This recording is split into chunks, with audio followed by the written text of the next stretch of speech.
而且我在其他的服饰上面也是一样的态度，就是我想要挑战最难的，我不想要就是做最简单的，然后就 OK 了。因为也是因为我的完美主义，所以我没有达到这些标准的时候，就会很难过啊，很失落，或者是我会觉得我是不是应该慢下来，然后去做一些比较适合我的服饰。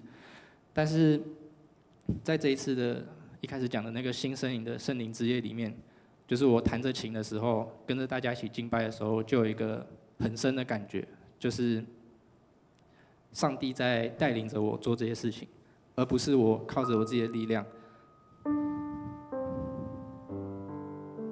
然后我就感觉到说，弹的时候并没有累的感觉，弹了2-3个小时，但我没有累的感觉。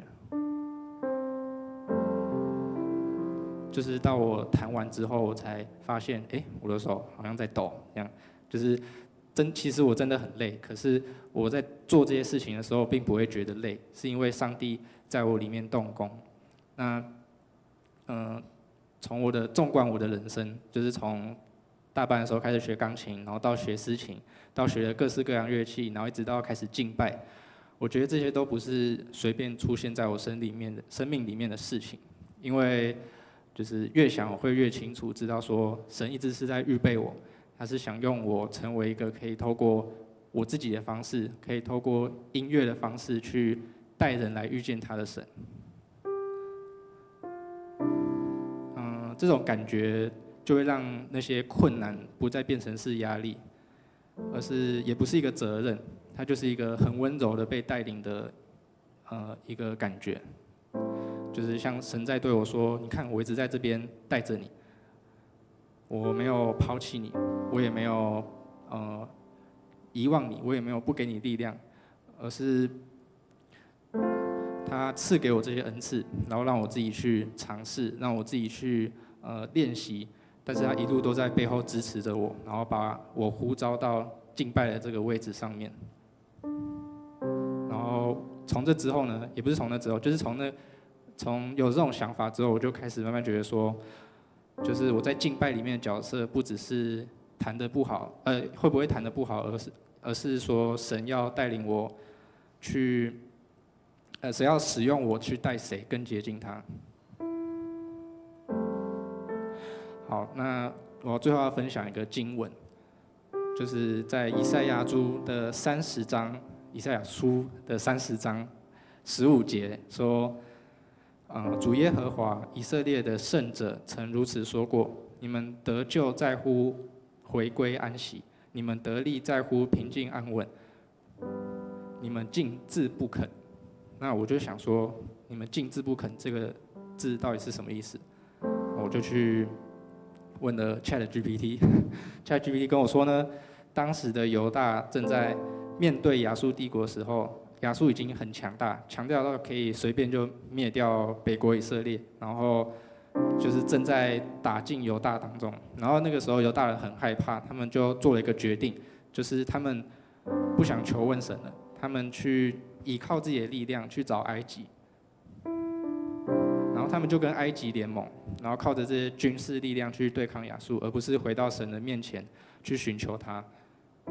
然后以赛亚就一直跟他们说，你们不可以依靠别人的力量，不可以依靠自己的力量，也不要依靠这些战马，而是你们要依靠神，要回归转向神。但是这些百姓与领袖就不听，就是他们固执的想要跟随自己的想法去解决这些问题。那我就想到我自己，就是每次上帝跟我说不要依靠自己的力量，我就说好，那我还是依靠自己的力量。对，因为我没办法放下这个不安心感，就是我没办法，就是放下这种悬空感，因为你把你自己全身，然后还有所要做的很重要的事情，全部都交托给神的时候，它是一个很不安的感觉。可是不安的感觉并不是神要给你的，他要给你的是最坚强的后盾的感觉。所以我就想了这段见证，然后也是对我自己的一个反思，就是如果要问我什么是最大的恩典，就是神给我的这些能力，然后给我这个挑战的心，并不是装饰品，它也不是一个我自己发展出来的东西，它是上帝要牵着我去走的路，然后我也愿意继续在这条路上跟随他。然后不论我接下来要做的服事是什么呢？不论我接下来要面对的挑战是什么呢？我都选择要相信神，而不是依靠自己的力量。那最后我想用一首诗歌，然后带大家结束这次见证。这样，如果你们会唱的话，就跟我一起唱。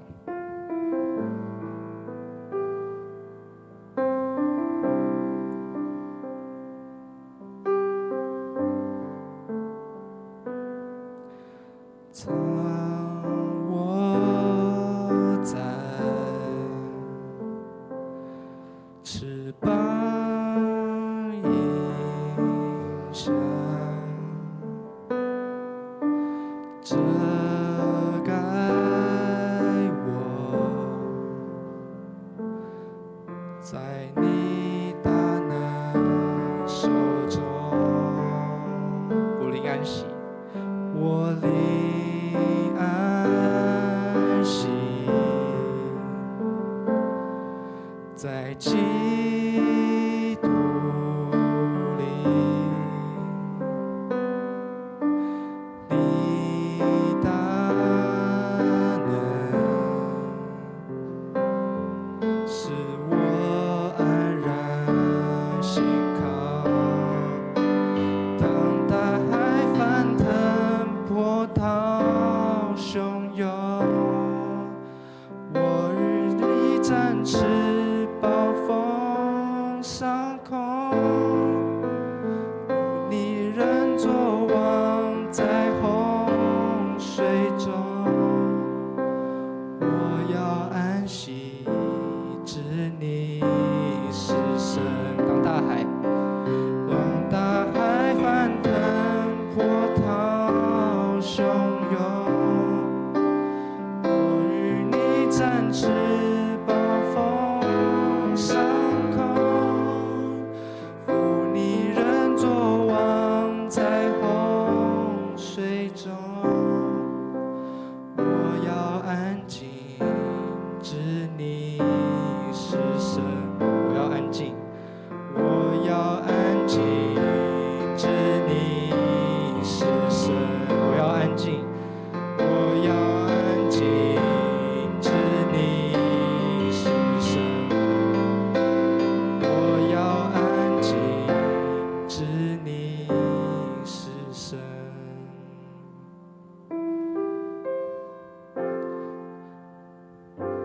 希望以后不只是我，每一个人都可以在面对这些困难或者是挑战的时候，选择把自己交给耶稣，就是让耶稣遮盖你，成为你的保护者，成为你的力量。因为只有知道耶稣是神，这些选择、这些挑战才有真正的意义。谢谢大家。好，我们再次用热烈的掌声感谢允琪她的见证分享。好，牧师觉得允琪长大了，那但是呢，从看她还没有出生，好到她现在长这么大，好，在我觉得她今天的分享呢，是我过去从来没有听过的，好，也知道说在她的心中，好，上帝也要来使用她，好，也要来带领她。好，那如果你想要学钢琴的话呢，可以找嘉瑜老师。好，如果想要学打鼓的话呢，也可以找木轩，好，找陈鑫。我们教会有很多的钢琴老师。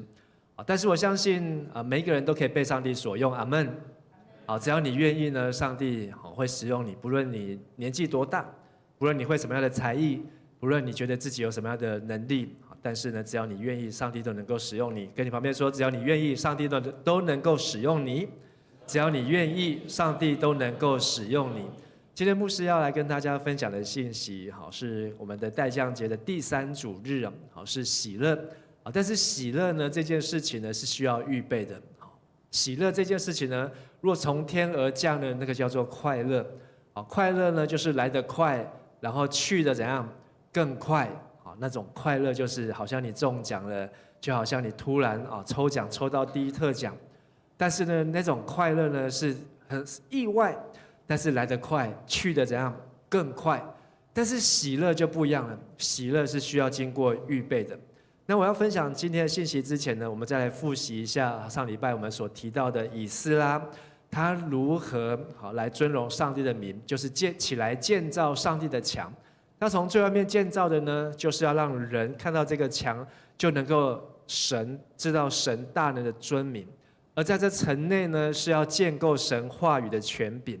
而在这神话的权柄的核心是什么呢？就是神儿女的身份呢。好，所以我们把这3件事情再来复习一次。第一个是要建立什么？神儿女的身份。接着我们要建构神话语的权柄。最后我们要建造神大能的尊名呢。所以我们所做的一切事情，或是所努力的一切事情，就是要使神的名得着荣耀，能够来荣耀神的名。但是如果我们没有办法荣耀神的名，我们所建造的呢，可能就会遇到这些的破坏，遇到这些别人的霸凌。在这个礼拜当中呢，有一位学生来找牧师，因为是妈妈带他来，说他分享他在学校被霸凌的事情。遇到霸凌的事情呢，让这个同学呢，他就是非常的伤心难过，甚至呢不想上学，甚至呢不想要去面对这一切。但是霸凌，我想要问问我们在座当中，你从小到大有被霸凌过的，请举手。好，请放下。有人很快就举手。没有被霸凌过的请举手。你从小到大没有被霸凌过的。2个、3个。好，那没有举手的人呢？你可能还搞不清楚你是被霸凌呢，还是去霸凌别人的人呢？没有举手的人，刚才包括没有被霸凌的人。但是呢，我相信有一些人，他不晓得他在霸凌别人。有一些人他不晓得他在霸凌别人，但是是等到他真的去听到别人的见证，听到别人心里面的这一个被霸凌的这种经历之后呢，他才觉得，哎呀，原来我以前是在霸凌别人，他都不晓得。所以耶稣在十字架上说：“父啊，赦免他们，因为他们所做的怎样，他们不知道。”霸凌呢，可以分为这5种，一个就是关系上的霸凌。你要跟他好，我就不跟你好；你跟他好，你如果跟他不好，我才要跟你好。但是也有这种言语上的霸凌，甚至呢，这是我小时候最多遇到的肢体霸凌。在我们那个年代，都是下课之后呢，就是因为我们读的是国中，就读男校，所以呢，下课的时候呢，哇，这同学都是带到厕所里面去。带到厕所里面去就怎样？就是一顿混乱，然后这个厕所的门就围起来，然后就里面让经常乒乒乓乓的声音。我一个国小最好的同学，在国中是我的隔壁班，然后就亲眼看到他被一群人拖到厕所里面去，然后出来之后全身都是大便，全身都是大便，这也是被肢体的霸凌。还有呢，很多特别是姐妹，现在不仅是女性，连男性也有被性的霸凌。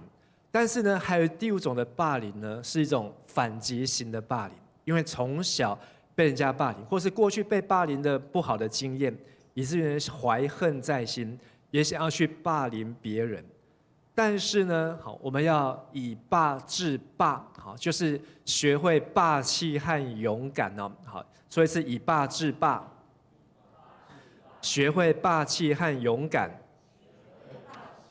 这个霸呢，是不是你去霸凌别人，而是你能够去坦然的去面对。今天我们所读的这段经文呢，尼希米他也曾经被霸凌，因为他们的城墙被拆毁，他们的百姓呢，没有自由，甚至当他回来的时候呢，他面临这些人的嘲笑，说你们建这什么城墙，连一只狐狸跳上去呢，城墙就倒下来。他也被威胁，你们还敢继续施工，还敢继续动工，我叫你们全家死光光。甚至呢，他也曾经被人家设计圈套欺骗，好说我们出来外面谈判，我们来瓦靠共到外面讲。其实他如果出去外面讲，他就是被人家不是只有带到厕所里面去他就是被消失、被不见，甚至呢，他也遇到他们自己的城里面的百姓内患，就是自己人跟自己人收取高利贷，以至于他们活在里面的人呢，住在里面的人，他们呢，非常的愁苦但是尼希米呢，他是一个预备喜乐的领袖，我觉得他是一个很开心的人物允其去美国念书的时候呢，他呢什么念得最好呢？武侠小说念得最好，因为他去的时候呢，英文不通，然后他去上学的时候呢，他都听不懂，所以他就狂念，然后只有他唯一带去学校书就是一套金庸的《鹿鼎记》，《鹿鼎记》总共有5本，他就把《鹿鼎记》呢读了5次这样子，读了5次。我觉得这个尼希米呢，我的感觉他很像《鹿鼎记》里面的主角，叫做什么宝？韦小宝。他是一个非常开朗，他是一个非常活泼的人，所以他在王的面前呢担任酒政，但是呢，没有想到，他好像在王面前要当一个让王开心，吃饭的时候呢讲笑话，让王呢在那边吃饭的时候呢，哇，有娱性节目可以看的人。可是呢，有一天王看到他这个韦小宝怎么面带愁容的时候呢，才觉得很奇怪，问他什么事情，他才说出来说因为他的家乡呢被人家破坏，所以呢他非常的痛苦难过，他祖先的坟墓都快要被人家挖出来了，所以呢王就帮助他，让他能够带人还有带很多的器具，带很多的这些的需要的东西呢回去2000多公里之外的耶路撒冷重建城墙。所以这就是尼希米记的故事。但是尼希米记的故事就是当他们建造起这个城墙之后呢，让他们今日能够勇敢面对霸凌，能够为将来预备喜乐。所以当你今天勇敢面对霸凌，是为将来预备喜乐。好，请大家说一次：今日勇敢面对霸凌，是为将来预备喜乐。当你被霸凌的时候，如果你害怕；当你被霸凌的时候，如果你胆怯，别人就会怎样？食髓知味，柿子就会挑软的吃。下次他想要霸凌的时候，就怎样？就会找上你。但是你要以霸制霸，是用霸气，是用智慧，好让这些呢想要欺负你的人不会食髓知味，不会柿子挑软的吃。像我们的国家也常常会遭遇欺负。当别人要来侵略你的时候，好像俄罗斯要去侵略乌克兰，当初说72小时就要把乌克兰拿下，结果呢，这场战争呢打了3年9个月，到现在呢，明年2月就满4年了，还没有办法打下乌克兰。所以以后俄罗斯敢不敢去霸凌乌克兰呢？他绝对不敢，因为他也是散尽了他的钱财。哇，他的国家的军队也不知道伤亡多少。同样的，我们的国家，如果人家说我要来霸凌你，我记得那时候也是我读大学的时候，1995年，那时候呢，李登辉当总统，然后就说中国那边有400枚飞弹对着台湾，那时候台湾人听到400枚飞弹就怎样？哇，吓得脚都软了。有的人就说我们要赶快和平，我们要去跟中国和好，我们绝对不要让中国生气。但是呢，李登辉总统呢很有智慧，他就在那时候的媒体也没有那么多媒体，他就在新闻面前说，那个都是阿共的阴谋，阿共的阴谋。所以那时候有一句这个我说这都是中共的阴谋，阴谋。阴谋，这些东西阿共的阴谋，所以呢，他就用这样一句话，就让所有台湾人害怕，就怎样？就一句话就转移掉。后来呢，中国呢不是只有400枚，后来变成2000枚，后来呢不知道现在变成多少千枚，甚至上万。但是呢，1995到我们现在2025一过就怎样？30年，30年。所以，当我们面对人家的欺负，这些欺负不管他是恶意的，或是无意的，但是呢，我们要学习尼希米，他怎么样能够在苦境当中来预备将来的喜乐。有4件事情是可以从尼希米的身上来学习。第一件事情，请大家记得，在患难中要祷告。请大家说一次。我们看到尼希米记第4章的时候呢，尼希米他说他们就是这些要来破坏他们的人，一同阴谋要来攻击耶路撒冷，制造混乱。但是我们后面一起读，但是我们向我们的上帝祷告，并且派人日夜守卫，防备他们。当你被人家霸凌，当你遇到患难，第一件事情你要记得怎样？祷告。刚才牧师说允琪长大了，他长大不是因为他身高长大了，不是因为他这个体型长大了，他现在上了大学。我觉得长大是因为他会自己跟上帝祷告，他自己会想要去认识上帝。所以当我们在患难中被霸凌的时候，第一件事情就是要跟上帝祷告。我们来读诗篇34篇的17节，一人呼求，耶和华听见了，就拯救他们脱离一切患难。为什么上帝会救我们脱离一切的患难？是因为神怎么样？红色的，他为什么听见了？因为你呼求。所以你的祷告如果是放在心里面安安静静，上帝听得到听不到？听得到，但是你有没有从你的心里面去呼求呢？当你真心的想要祷告，上帝就会听见。但是你只是做样子，只是做个表现，我有在祷告，然后呢头脑想一下再祷告。你不是从你的心里面在跟神祷告，神他知道你的祷告还没有到达呼求的地步。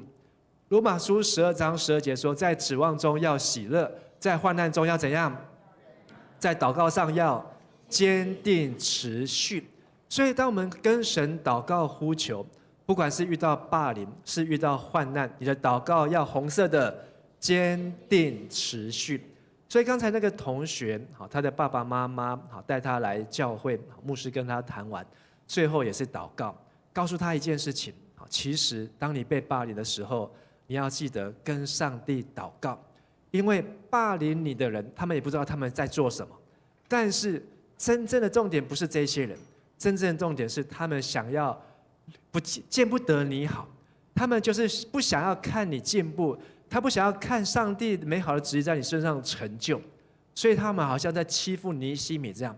但是当你祷告的时候，就会越清楚，只要你没有做错事情，只要你现在所做的事情是对得起神的，你就要继续坚持。但是如果同学霸凌你，你就不去上课；如果同学欺负你，你就不想要出门，不想要去学校。刚好谁最开心？这些仇敌最开心，因为他们就是不想要看你表现得这么样的好。第二件事情，你要为将来预备喜乐，除了祷告，就是在患难中要怎样？冷静。我们看尼希米他有多冷静呢？当他知道他的家乡遇到患难艰难，而王也允许他，让他可以带人带队带东西通行证回到耶路撒冷。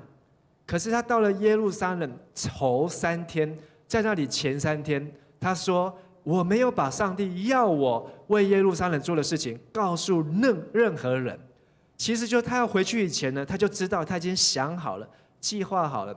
当你继续读尼希米记的时候，我们今天有很多执事他们都有分享尼希米记啊。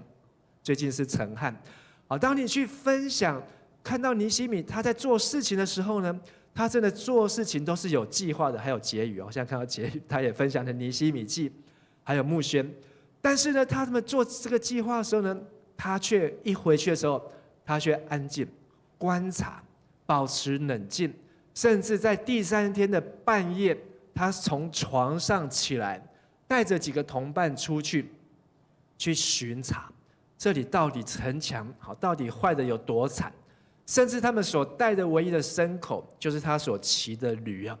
所以在患难当中，他们说起来吧，好这个张锣打鼓，好，然后到处招兵买马，好，然后到处讲给别人家听。没有，他先观察好，到底仇敌做了什么样的破坏的工作。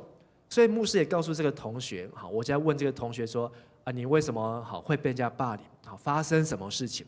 然后听完他讲完一遍之后，我觉得，好，这些同学好霸凌你，好，并不是好他们真的不喜欢你，是因为你太优秀了，好，是因为好你做的事情好都让他们嫉妒和眼红。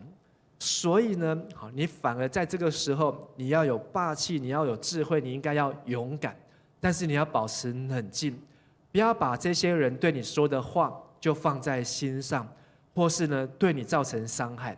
好，你反而要把这一些的患难，好，当作是你前面继续前进的动力。我们来读诗篇119篇143节，请我遭遇患难愁苦，你的命令是我的喜乐。当你遇到患难的时候，你可以开心的起来吗？我想到我从小到大，好，因为我小时候也长得很矮，好，在国中的时候虽然没有被拖去厕所里面，好，被人家抹大便，好，但是呢，在国中的时候呢，好，也会有人嘲笑我，好，也会有一些同学用不经意的用言语霸凌我，好，但是他们并不是刻意的，好，包括国小和国中，好，但是我知道，好，但是那时候我国中的时候我不知道。但是呢，我觉得我人生这个被霸凌呢最辛苦的时候，就在当兵的时候。好，当兵的时候，因为我们都有学长学弟制啊，所以呢学长呢在军中的霸凌呢，好就是不讲理的。好，但我昨天听到那个詹俊玉长老，好，他讲他军中被霸凌，这个国小被霸凌的事情呢，我又觉得我们这个年代的霸凌呢根本就不算什么。可是那时候是我从小到大第一次有那种不想活的念头。好，就是为什么你每天活着的、张开眼的人，他都要找你的麻烦呢？好，为什么呢？好，他都要找你的茬呢？好，那也是我在军中。好，不过呢，还好那个时间也很短，也还好呢。好，当你去聚会，好，当兵休假的时候，去教会去聚会的时候，你就觉得，哎呀，这些东西通通都可以抛在脑后。好，你就会重新得力哦。好，那后来这些学长好，他们也都退了。好，退了之后呢，好也没有继续的被霸凌，我也没有去霸凌学弟。好，但是呢，好倒是学了不少的脏话。但是呢，当你遭遇患难愁苦的时候，上帝的命令是我们的喜乐，所以你要怎么样把上帝的话刻在心中？好，你即便被霸凌，但是你不能以牙还牙，以眼还眼。好，反而是要以爱。以善报恶，好，请大家说一次，以善报恶。所以就跟这位同学分享说，好，你要用你最好的表现，好，来在这个班级上面，当人家霸凌你的时候呢，你要继续做你自己，好，把你平常的努力，把你平常好的表现，继续为上帝做。而这些同学，好，他们可能是嫉妒你，见不得你好，但是你也不用跟他们计较，不用放在心上，好，因为你最好报复他们的方法，就是在你毕业典礼那一天，好，离开这个学校的时候呢，你继续的表现一样的出色，所以就是鼓励他，好，鼓励他，好，用你的努力来证明，好，你是以善，好，这个善呢，不是真的只有对他们好，是能够用荣耀上帝啊。传道书第7章第14节，这是最有智慧的所罗门，他告诉我们说，遇亨通的日子，你当喜乐。遭患难的日子，你当怎样思想？上帝让亨通、让患难这两样并列，为的是叫人查不出身后有什么事。这个人是指世界上的人。如果你一辈子都过得很顺利，有没有人从出生到老到离开世界都过得很顺利？这种人很少。但是有没有人从出生到老到他离开这个世界，一辈子都在患难当中？我相信你大概也没有听过这样的人，很少很少。大部分的人，即便他出生很顺利，但是上帝会让他遇到艰难；即便他出生的时候很艰难，但是上帝也会让他遇到亨通。就是上帝让顺境、让逆境这两件事情在人生当中交错出现，就是让你的人生不会无聊，让你的人生知道你要去倚靠神。顺境、逆境哪一个比较容易让我们去呼求神？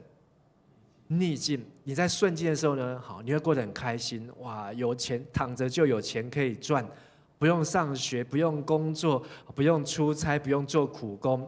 那个时候呢，你只会想要怎样？想要睡到自然醒，好，你只想要自己每天可以吃好的、穿好的、用好的。唯有在逆境当中的时候呢，你才想到要去寻求神，才想要去寻找神。所以在亨通的时候，你要喜乐，感谢神；但是在患难的时候，你要去思想神。思想什么呢？思想前面诗篇149篇所说的，思想神的话。好，思想神的话。所以尼西米他思想神的话，他把上帝的话让他想了又再想，又再想。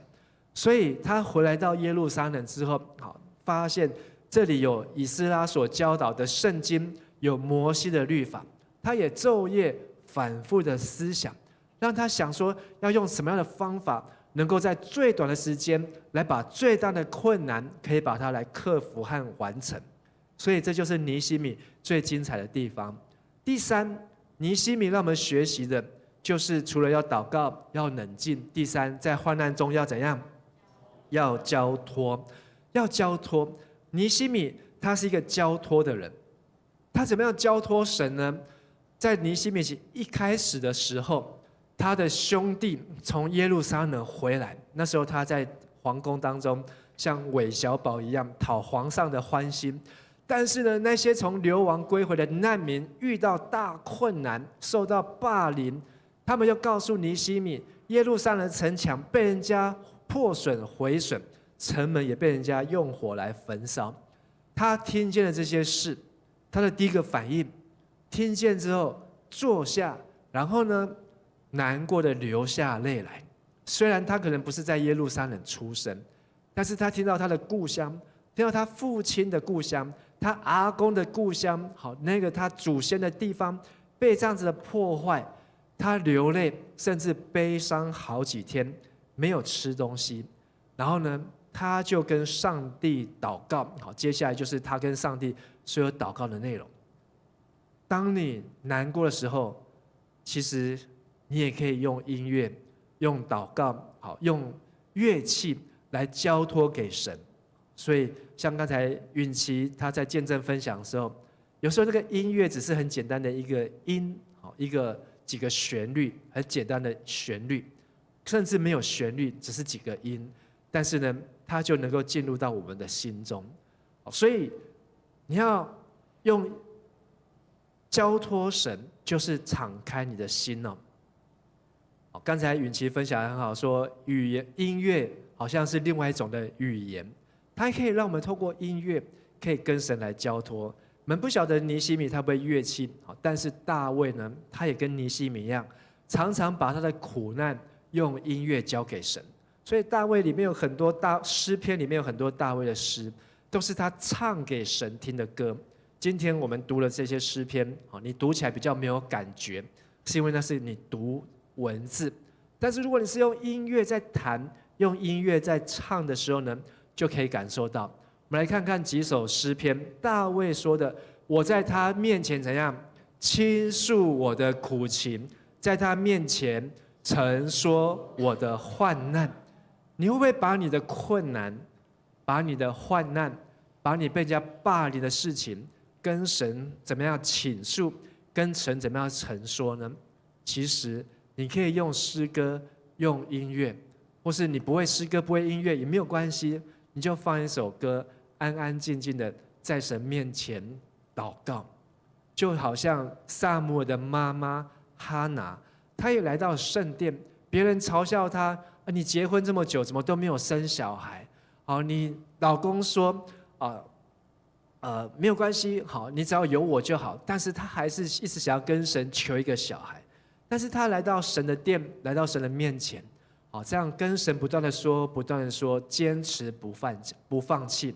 上帝呢，好，就透过祭司回应他，祝福他，让他可以平安的回去。说神听见你的祷告，在患难之日求告神，神就要拯救他。彼得前书第5章第7节，我们一起来读：你们要将一切的忧虑卸给神，因为他顾念你们。这个卸给神这个字很重要，很多人都会知道说，把我的患难、把我的困难跟神祷告。可是祷告之后呢，他没有做这个动作。他祷告之后呢，好，本来来到上帝面前，身上背着很重很重的背包重担，好，里面有10公斤的石头和铁块。他背到上帝的面前之后，哇，终于可以放下来了。好，在这边祷告放下来。可是呢，当他祷告完之后呢，他又怎样？顺手又把这背包又背上来，又带着沉重的心情走出去。这是很多人真实的属灵的状况，就是来到神的面前，来到上帝的殿，来到上帝的家，可是把忧虑重担带来了。本来有机会放在这边，可是他离开的时候呢，又把它背起来带出去。耶稣说：“你们要将一切的忧虑怎样卸给神？”为什么上帝要收你这些石头呢？为什么上帝要背你这些铁块呢？因为神顾念你们。上帝是看着我们长大的，上帝是看着我们一举一动的。他说：“你们还在母腹当中。”还没有成为一个形状的时候，上帝就已经看见你了。上帝说，他连我们的头发几根，他都算得出来，他都算得出来。好，所以刚才牧师听见允琪的分享，有感而发，好，觉得他长大了。好，因为他今天的见证，也是我从小到大看他长大，他没有分享过的见证。但是我觉得我非常的开心，好，因为呢。就是我们在他身上的期待，或是我们在他身上的担心呢，他自己知道要来寻求神，寻求神。所以，只要当我们找到神的时候呢，你身为父母亲的，你就知道说，靠山山倒，靠人人跑，靠神最好。好，说一次，靠山，靠人，人跑，靠神最好。所以。你要让你的孩子不要去靠山，也不要靠人，也不要靠金钱、金银财宝，而是能够倚靠神。在彼得前书告诉我们，神顾念我们，所以神知道你任何的困难，你任何的忧愁。好，想想你的父母亲，好，你只要把你的困难跟你的爸妈讲，你的爸妈会不会替你处理？不会啊，有人很快就摇头，但是有人很快就点头啊。那你的爸妈他也需要来听讲道，你需要邀他来参加青年礼拜。如果你的正常的爸妈，当你有困难，你跟他讲，他会替你设法。至少我的父母亲，我也很少会把我的困难跟我的爸妈讲。但是在我的印象当中，我几乎有任何的困难跟他讲，都是怎样有求必应。不管你是弄坏人家的东西，或是你破坏了什么东西被骂，或是被记警告，或是你做了什么样的坏事，甚至你要赔钱什么的。可是呢，当你跟爸妈讲，当我跟我爸妈讲的时候，他们总是会替我解决这一切的问题，因为他是我的父母亲。同样，你的神，只要你跟神天父阿爸父讲出你的困难的时候，神乐意听你的呼求，神也乐意听你心里面的话。你可以把忧虑怎样卸给他。最后，尼希米在患难当中，他表现出来的团结。我们看尼希米记的第5章14节，我们一起来读：在我做犹大省长的12年中，就是从亚达薛西做皇帝的第20年到32年，我和我的亲属都没有吃省长应得的食粮。这句话翻成现代文，他做省长几年，他都没有领政府的薪水。那这些薪水去哪里了？这些薪水你再继续往下看，他通通都分给他的同胞，他通通都拿去帮助。其实尼希米他在波斯皇宫当，我不要差点把他讲成太监，当皇帝的九正的时候呢，皇上最亲近的官员，他有他的俸禄，他有他的存款，有他的储蓄，甚至他呢可以12年不用领薪水，厉不厉害？非常的厉害。但是他把这12年来的薪水都怎样跟他的同胞来分享？他甚至说，他每一天家里面都请客，都杀牛，都杀羊，都是招待他的同胞。为什么呢？他不是在收买人心，他是要他的同胞团结。所以尼希米他第一个挑战是回来，在3个月当中，用52天把整个耶路撒冷的城墙从破损、被火焚烧，然后呢，他要招兵买马，他还要把图画出来，52天就盖好。这是他第一次回来。第二次回来之后呢，他又做了犹大省的省长。在这省长当中，他可以领皇帝的薪水，可是他把这些钱呢，通通都用来帮助他的同胞。旧约当中有一个先知叫纳洪，纳洪呢，他在预告这些亚述人，好，比这个尼希米还早，好，这些尼尼微城将来有一天呢会被洪水毁坏。但是他讲了一句话，好，很有名，在纳洪书的1章7节，我们一起来读：耶和华本为善，在患难的日子为人的保障，并且认识那些投靠他的人。再读一次：耶和华本为善，在患难的日子为人的保障，并且认识那些投靠他的人。这个尼尼微城就是亚述人，他们曾经有一个非常坚固的城墙，所以他们曾经在巴比伦兴起之前呢，他们是那时候的世界的强国。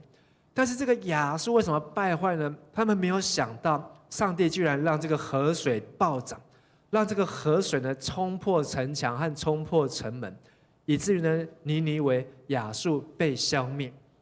所以呢，靠山山倒，靠人人跑，但是只有倚靠神最好。而神要我们团结，就是3股合成的绳子不容易折断。在腓立比书第2章1到3节，保罗对腓立比教会这样说：在基督里若有什么劝勉，爱情有什么安慰，圣灵有什么交通，心中有什么慈悲怜悯，你们就要意念相同，爱心相同，有一样的什么？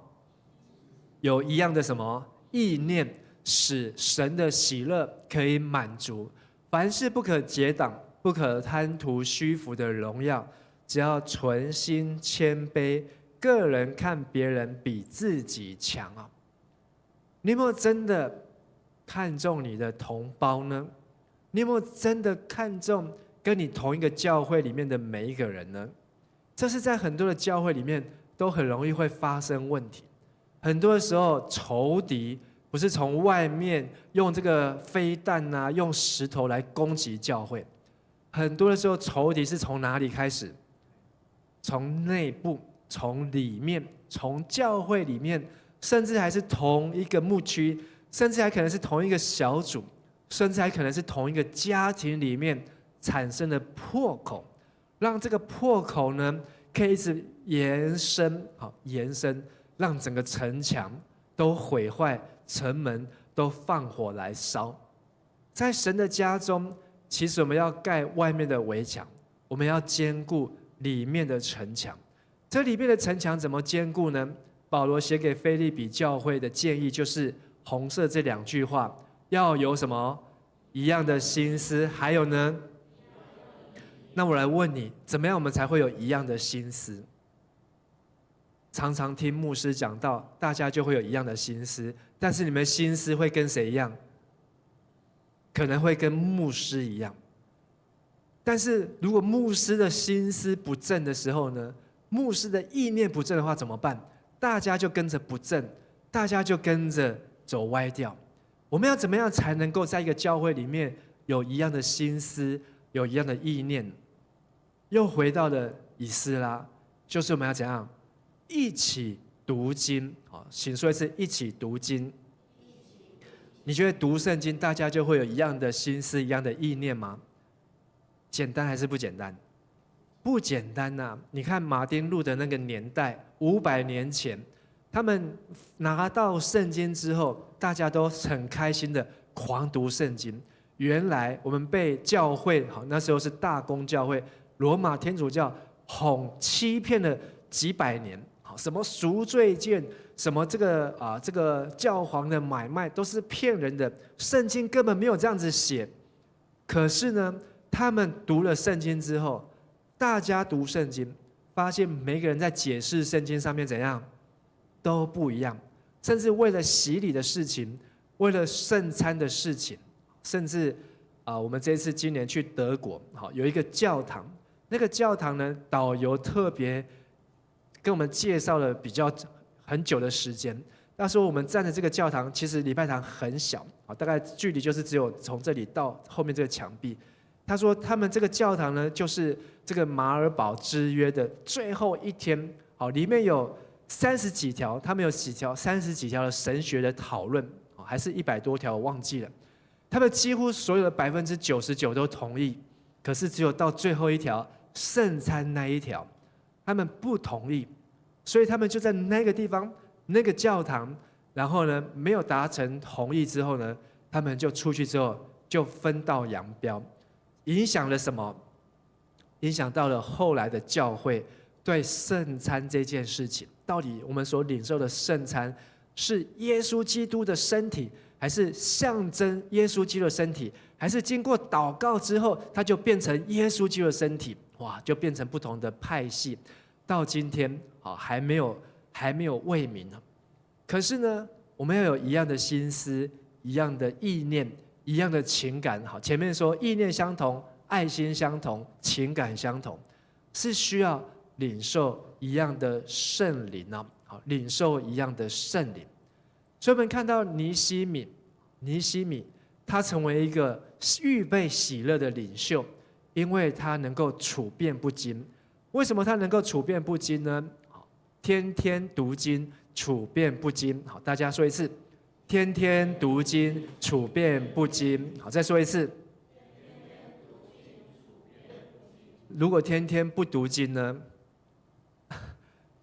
处变好就步步惊，步步惊。好，步就得正。好，就是你遇到什么样的状况变化，都吓得要死。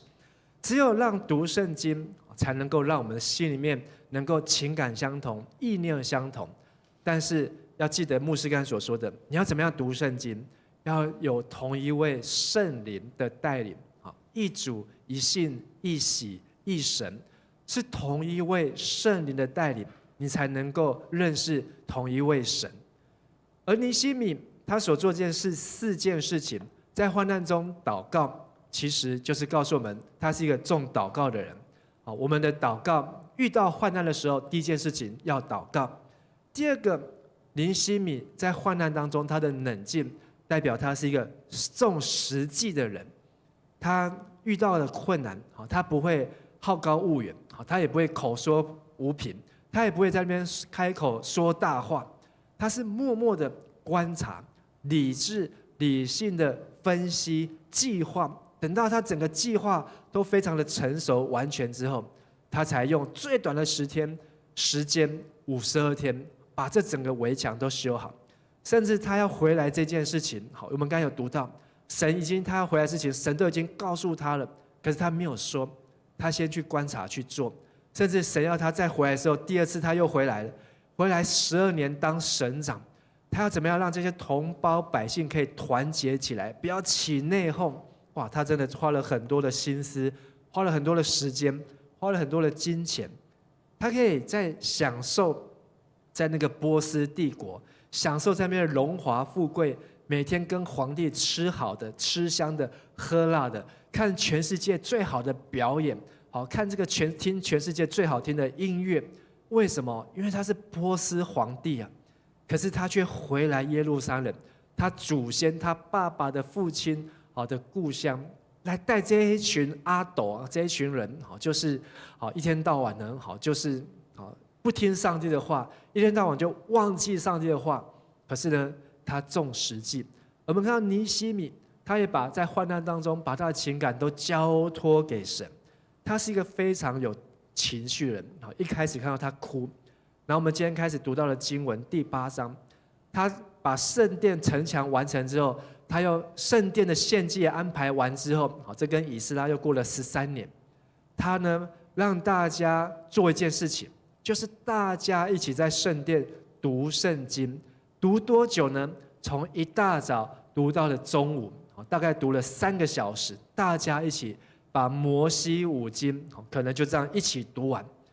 读完之后，如果你刚才有读经文，你还记得，大家都哭了，大家都哭了。为什么哭了？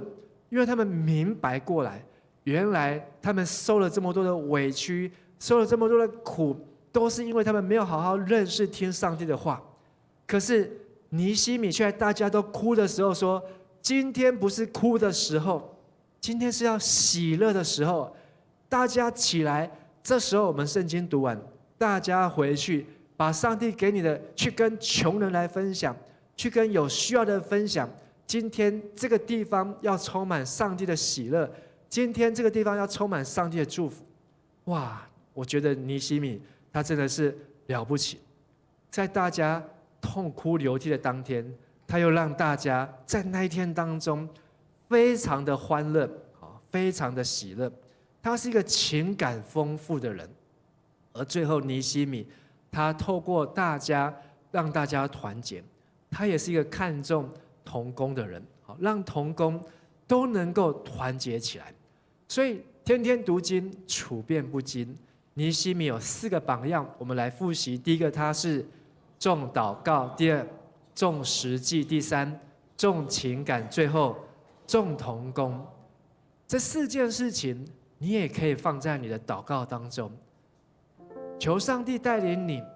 无论你现在年纪为何，无论你遇到的困难患难为何，但是你可以跟神祷告说：神啊，请你帮助我。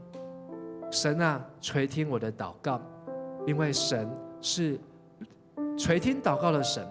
当我们呼求他，在患难之中，他就拯救我们。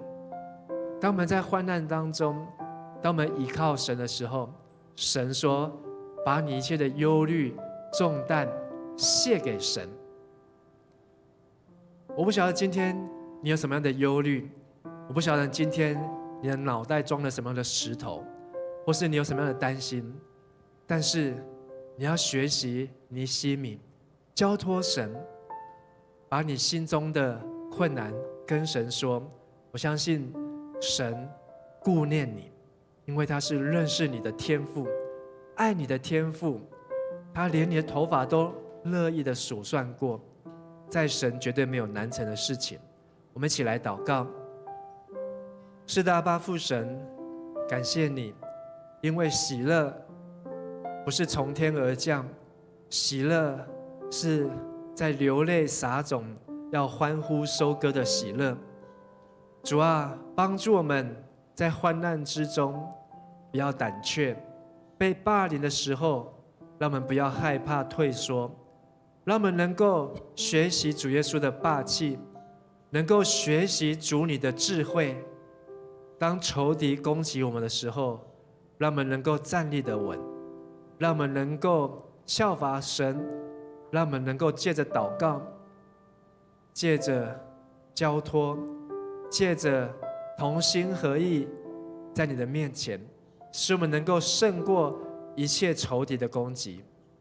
特别也把我们每一个孩子，不管是心中，或是生活中，或是校园中所遇到的困难难题，我们也要今天交托在主的面前，因为耶稣基督就是所有问题最好的解答。求主耶稣与我们同在，让我们能够与你同行。孩子这样子祷告祈求，奉靠耶稣基督的名求，阿们。请大家站起来，我们用这首诗歌来回应。在圣诞节还有2个礼拜的时间，我们知道耶稣是最美的礼物，他要为我们带来神最美好的祝福。阿们。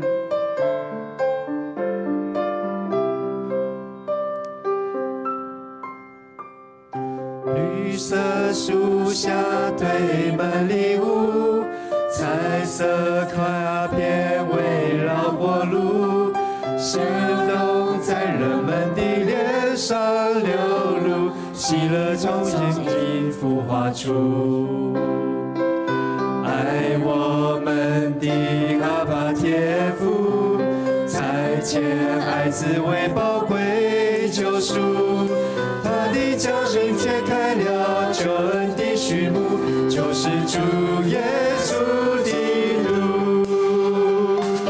叮叮当，叮叮当，铃声多响亮，在这闪烁的光彩之中，我禁不住歌颂。叮叮当，叮叮当，铃声多响亮，在这永恒的应许中，耶稣是最美的礼物。耶稣是你我，是我们最美好的礼物。在圣诞节前，让耶稣成为你我的救主，让我们欢迎他进入我们的生命当中，帮助你也帮助我，让我们带来人生美好的祝福。哈利路亚！绿色树下堆满礼物，彩色卡片围绕火炉，笑容在人们的脸上流露，喜乐从衣服挖出。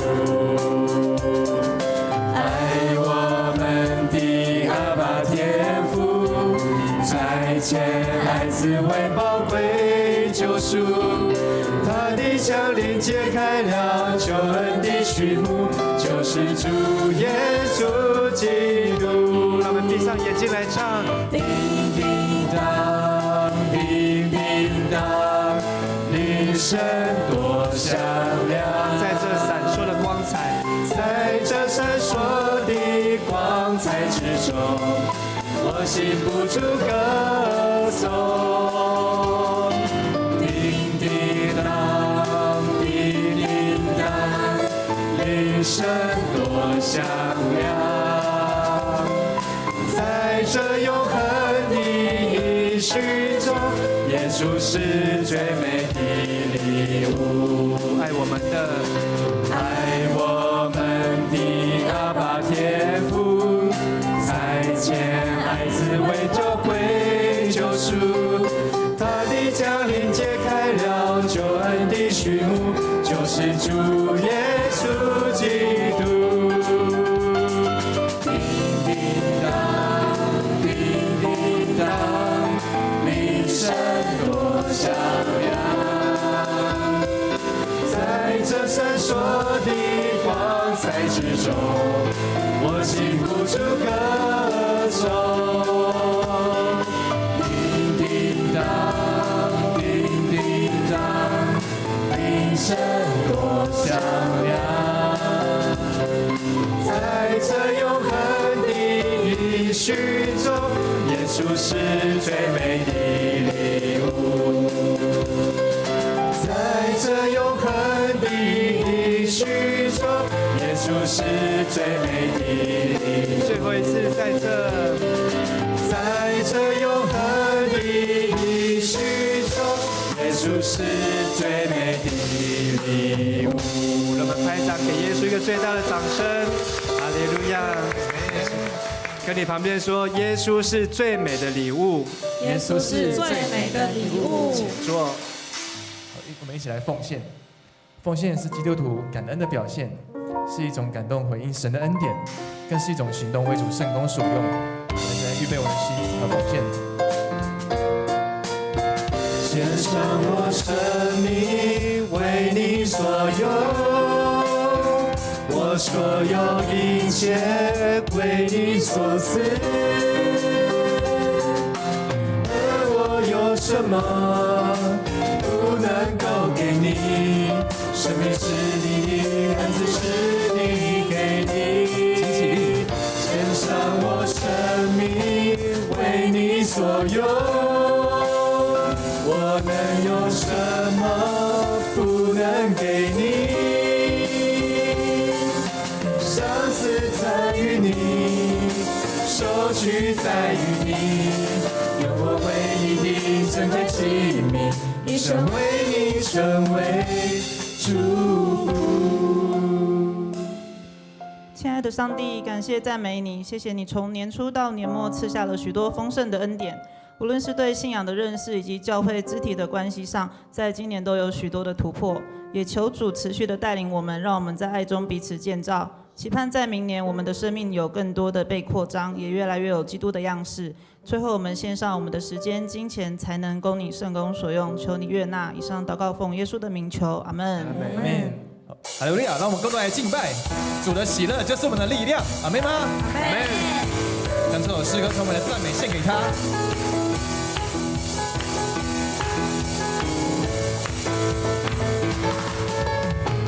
主的喜乐是我的力量，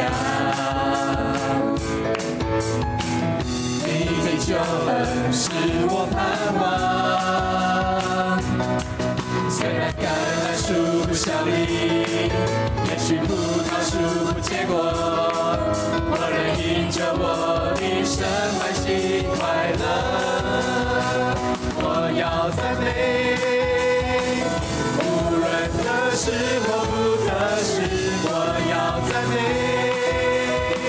每天从日出到日落，我心坚定于你。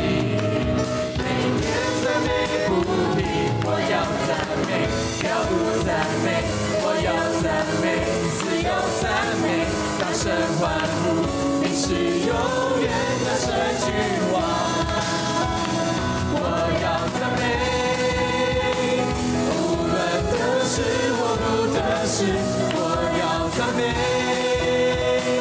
每天从日出到日落，我心坚定于你。每天赞美不停，我要赞美，要不赞美，我要赞美，我要赞美，我要赞美，要不赞美，我要赞美，更多赞美，我要赞美，要不赞美，我要赞美，自由赞美，大声欢呼，你是永远的神君王。还想把荣耀归给耶稣，耶稣是得胜的君王，永远的君王，哈利路亚！我们一起来领受上帝的赐福，愿主耶稣基督的恩惠、天父上帝的慈爱、圣灵帮助与感动常与你们同在。这们在患难中能够依然保持喜乐，从今时直到永永远远。阿门。请坐。大家平安。好，我们现在来报告。听说今天的报告呢没有很多，很棒。我们赶快来进行我们的报告。第一个是，好，欢迎新朋友。请问今天有新来的朋友吗？那大家都是新朋友，所以跟你隔壁的说，很高兴今天看到你。好，来第一个，好，2026年的迦南州立手册已经开始预购了，一本是200元。然后，如果你已经有登记的话，请你在12月21号，就是就是圣诞主日前缴费给干事。然后，请OK， 好，下一个。好，那再来的话是有2个不一样是吗？好，看白色，大家看白色的。好，下主日12月14号是松大毕业典礼更改为一场礼拜，所以就是9点20在49号2楼礼拜堂，原本在33号的这一场就没有了，就是合并成一场礼拜。那周五的话一样会有爱餐，请各位弟兄姐妹，如果你要参加周日的礼拜，或者是有服事的同工，都要注意一下时间。下礼拜6还有青年礼拜。下礼拜6还有青年礼拜哦，好。所以如果你是原本是有在做周日的话，你就要注意一下。如果你本来就在周6聚会的话，就没关系。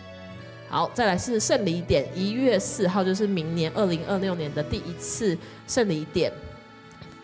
如果你有要报名受洗的话，就是成人洗礼、坚信礼、信仰告白跟小儿洗礼的话，所以请你在12月21号之前，请你向区长或小组长报名。那如果你是要成人受洗或者是坚信礼的话，你需要先完成基要真理课程，就是我们的 A1， 然后才可以报名受洗。好，再来的话是长执会，明天就是12月7号的1点，请在401召开第423次的长执会，请新任、原任的长执都要预备心，然后准时出席。好，关账哦，这很重要哦。如2025年度已经要结束了，所以我们今年本会的关账日是12月21号，请每一位，如果你有要请款的每一位同工或是会友，然后或是你有要奉献的等等，请你都要记得，然后才能够开立2025年度的奉献证明。然后如果你有要刷卡、划拨、金流转账、Line Pay，哇，现在我们可以用这么多方式奉献哦。好，12月21号截止。那如果你是现金或是银行转账的话，就是到12月31号礼拜3截止，就是今年的最后一天。然后也不要12月31号什么晚上8点才在用银行转账，大家都下班了。好 ，OK。再来的话是零用金的结算，请等一下那个字太小了，请各单位配合一下，就是在12月22号礼拜1之前要跟出纳干事结算零用金，请各位同工要特别记得哦。然后须于本年度114年领款的单位，请款单或预支单收件日到12月24号礼拜3为止，然后需要完成所有的签核之后，放到会计干事的信箱，在干事室里面。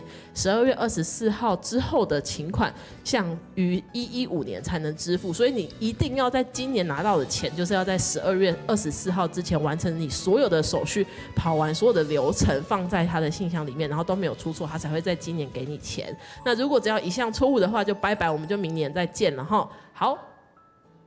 好，再来，庆生会延后，12月份的庆生会会延到12月21号举行，就是12月的第3个礼拜。我们本来就是第二个礼拜嘛，所以变成第3个礼拜举行。那我们的生日名单一样可以见周报。再来的话是周3祷告会同工的招募，那现在有在招募周3祷告会的影音服饰同工，如果你有意愿的话，可以直接找苏伟执事或是忠义长老或是张玉主任报名。如果你有报名的话，张玉主任应该会非常高兴，因为现在都是他一个人很辛苦的在放吼。好。再来的话是松大讲座，哇，这个字挑战极限。12月10号，我念给大家听就好。12月10号礼拜310点半到12点的松大讲座，主题是简药保健，讲师是李安药师，哇，他叫李安。好，Google Meet 的会议代码，大家自己上周报看，这太小了，记不得。好，再来重头戏来了，大家现在刚刚没有听都没关系，现在开始认真听。12月20号，这是礼拜6的晚上呢，当天没有周6礼拜，但是呢，我们有圣诞晚会是对教会内的。那当然，如果你有朋友要带来也很欢迎，但是我们主要就是会有教会各个部会或是各个小组等等的人会上台表演这样子。那我们会在6点半举行圣诞晚会，当天呢6点就可以进场喽，因为我们还要领摸彩券，还要找好位置，还要跟你的朋友拉雷等等的，所以你6点就可以来了。那实际上的活动是在6点半开始举行的，然后除了表演活动之外，我们大概还有40份左右的奖品可以摸奖哦，是至少有40份。可能会超过40吼，所以大家就欢迎大家一起来参加。头奖是什么呢？是桂田喜来登饭店住宿券哦。好，请大家就是可以邀请你的朋友。台东，我记得他是有2个可以选，一个在台南，一个在台东啊，你就任选这样子。对，都可以。好，下一页。好，这个就是时间吼，6点就可以来了，各位朋友。好。那刚刚有讲头奖嘛，2奖是什么呢？是王品集团双人西提经典牛排套餐券，加上还没完，加上双人微秀电影票抽2位。大家这是什么？就是约会的，就是行程套票，吃完西提看电影，或是看完电影吃西提，直接把你的圣诞约会都包了，好不好？就是请大家一定要来参加，或是如果你现在没有男女朋友，或是没有交往对象，没关系。好，就是你现在就抽到，就会有人陪你去了，好不好？大家不要放弃。好，就是反正太快了，牧师这样太快了。好，反正就是大家欢迎大家就是可以来参加这样子，然后我们的奖品都准备得很好。好，是不是还好？然后2026年的福音月历已经到了哦，所以就是领取到12月14号为止，就是到下礼拜。然后如果你的会籍就是本会籍在会员或小组组员，每一户都可以领取一份。然后如果你想要加购，就是上次那个副村长老在报告说，他说如果你家里房子很多，每一个房子都想要放一份的话，就是你可以加购一份，就是请洽张玉主任或者是肃清长老是100块。好哦，现在要来颁发结业证书。我们今天上次有颁发过 A2 嘛，今天要颁发 A1 初信造就课程结业证书。那我们今天有来的弟兄姐妹，我们牧师要来颁发给大家。在我的手中有10位哦。好，那在我们青年礼拜当中，好，那我看今天有叫到名字的，就请你上台，好，然后先领证书，然后上台，我们最后拍个合照。好，首先第一位是吴英豪，第2位是林欣。然后第3位是上台，怀民没有来，允杰站在台上，好站在那个蜡烛的后面，张木轩、陈欣、怡芳、玉婷、芷君、我跟你说，婕妤。